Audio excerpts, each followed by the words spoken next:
సొరకాయ చెక్కలు.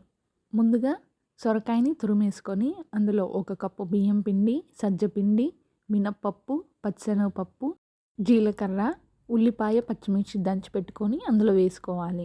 రుచికి సరిపడినంత ఉప్పు వేసుకొని, కట్ చేసి పెట్టుకున్న కొత్తిమీర, కరివేపాకును కూడా వేసుకోవాలి.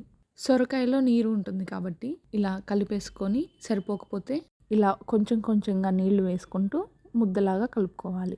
ఆయిల్ కవర్ తీసుకొని మనం కలిపి పెట్టుకున్న పిండిని కొంచెం కొంచెంగా తీసుకుంటూ చెక్కల్లాగా చేత్తో ఒత్తుకోవాలి.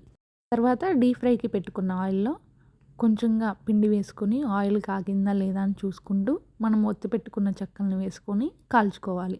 ఇలా గోధుమ రంగు వచ్చేంత వరకు కాల్చుకొని చిల్లులు గిన్నెలో వేసుకొని ఇలాగే ప్రతి చెక్కని చేసుకొని ఆయిల్‌లో డీప్ ఫ్రై చేసుకోవడమే. అంతేనండి. ఏమైనా స్నాక్స్ తినాలనుకున్నప్పుడు ఇలా సొరకాయతో చెక్కలు చేసుకోండి.